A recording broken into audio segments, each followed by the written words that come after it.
Salut tout le monde et bienvenue dans cette nouvelle vidéo Lego, j'espère que vous allez bien, vous l'avez compris, on repart tout de suite dans le monde des sorciers. Puisqu'on va parler de cette boîte, la salle sur demande, sortie le 1er mars 2023 chez Lego, et c'est bien évidemment la première extension de notre château Made in Harry Potter Reboot 2021, pour l'année 2023. À n'en pas douter du coup que ça sera un must-have pour tous ceux qui veulent continuer leur château, bien évidemment.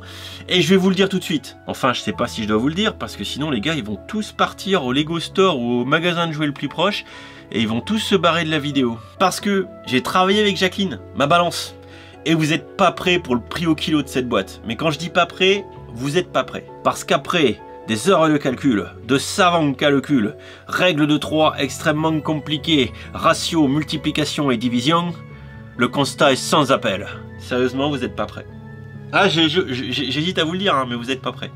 Parce que cette boîte, elle est à 58 € du kilo. 58 € du kilo. 58 € du kilo. On n'a jamais vu ça. On n'a jamais vu ça. Alors j'ai refait les pesées plusieurs fois, les calculs. À 58 € du kilo, c'est vraiment pas cher. Sachant qu'on va le voir tout à l'heure, il y a des figurines et tout. Je comprends pas. Je pense qu'il y a une boulette de Michel le stagiaire. C'est pas possible autrement. Enfin bon, bref, du coup, autant vous le dire tout de suite, cette boîte a un rapport qualité-prix qui est dinguissime. C'est intéressant. Cette boîte vaudrait concrètement, si on regardait un peu les prix moyens habituels, beaucoup plus. Voilà, donc pour une fois, soyons heureux, même si on comprend pas. Je vous propose donc, sans attendre, de regarder rapidement le contenu de cette boîte, même si pour beaucoup, du coup, vous risquez d'acheter sans trop réfléchir, et quelque part, je vous comprends.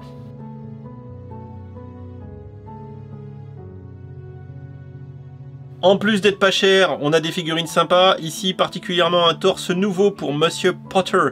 Un torse de toute beauté, qui est plutôt sympa avec petite veste zippée. Du coup, pareil pour Miss Granger, qui elle aussi se voit affublée d'un nouveau torse, qui est franchement relativement sympathique, très sympa. Les têtes, par contre, on les a déjà vues. Et c'est également pareil pour Monsieur Malfoy, ici, qui a un nouveau torse. On appréciera d'ailleurs la petite cravate avec le logo Serpentard. On a aussi ici une dame grise qui est grise, et là cherchez pas, tout est nouveau dans cette mini figurine qui est vraiment très stylée. Elle doit se promener dans la salle sur demande, la madame, hein, il paraît. Hein. Et enfin, on a Blaise Zabini, visiblement au moins le torse et la tête de nouveau. On l'a déjà vu évidemment dans un des blasons, celui de Serpentard. Voilà, mais merci Blaise Zabini de nous faire un petit peu ton apparition dans la gamme. Ça fait plaisir. Bon, et on a aussi un dragon de feu, puisque vous allez voir que la salle sur demande qu'on a, c'est évidemment la toute fin de la saga, à savoir les Reliques de la Mort partie 2, où ils vont, on va dire, avoir une petite course contre la montre pour détruire de leur crux, voilà. Et on sait qu'il va y avoir un petit problème d'incendie dans la salle sur demande à la toute fin, d'où ce petit dragon de feu. Sinon, le set, le voici, pas de grande surprise ou de grande nouveauté dans son architecture par rapport à ce qu'on a pu voir dans les précédents sets du château depuis 2021. Bon, quand même, vu que c'est la salle sur demande, on a au moins une petite porte qui coulisse, alors qui coulisse difficilement, hein, j'ai envie de vous dire.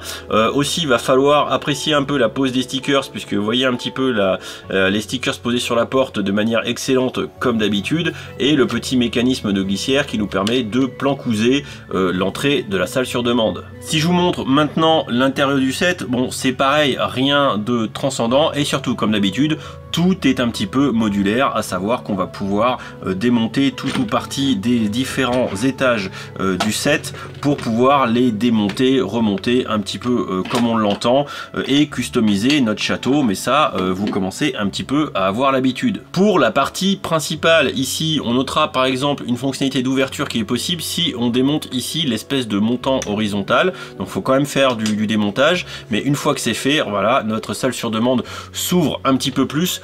Est-ce que c'est pratique? J'ai envie de dire pas vraiment. Néanmoins, ça transforme un petit peu plus le set en playset. Est-ce qu'on va pouvoir agrandir le château comme ça et lui donner de l'angle? Peut-être, hein, ça permettra de faire un peu ce qu'on veut. La problématique, hein, moi vous le savez, la notice ne ment jamais. J'aime bien quand c'est assemblé.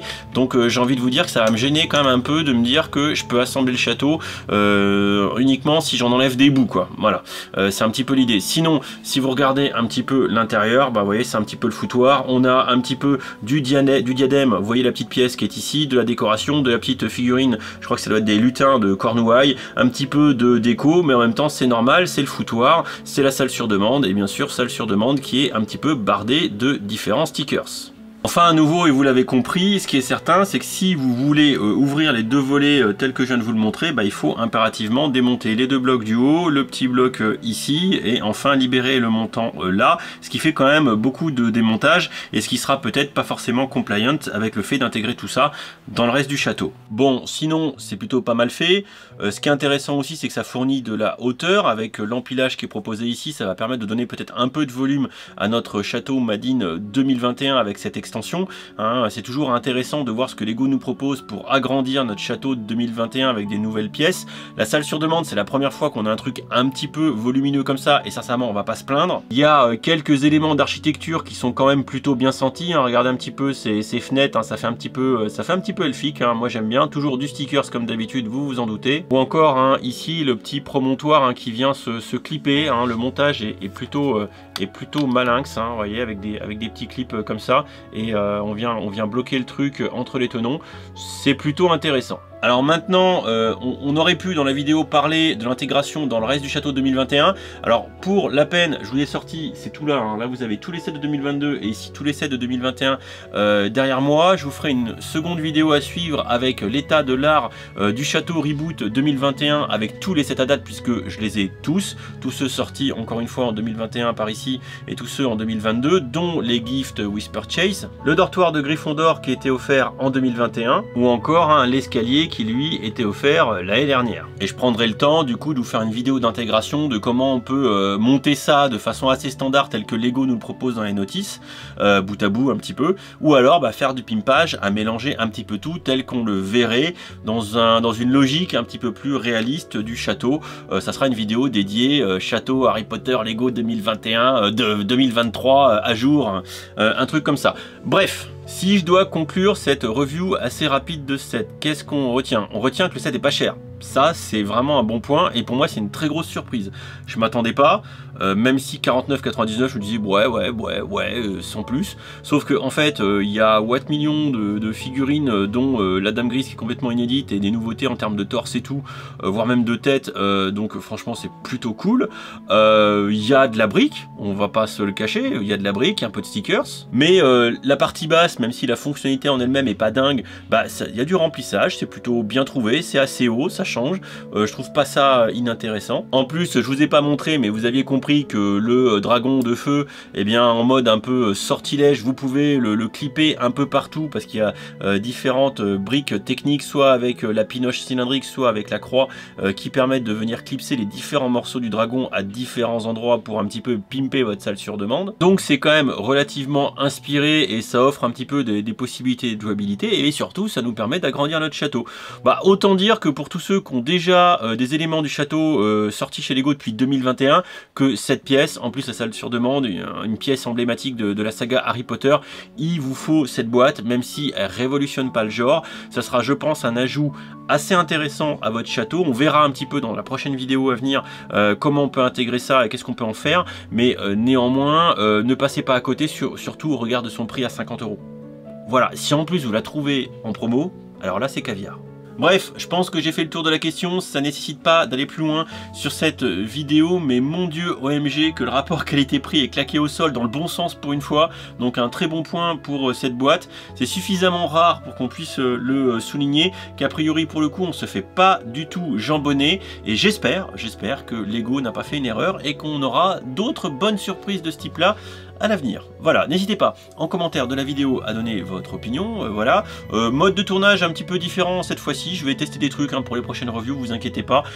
Tant que je suis pas dans le setup définitif dans ma nouvelle maison, il y aura un petit peu comme ça de l'improvisation de setup de review, pardon, mais ça devrait bien se passer, je suis pas inquiet. Je vous fais des bisous, je vous dis à très vite, et puis laissez-moi vos plus beaux commentaires, sortilèges sous la vidéo. Allez, ciao ciao.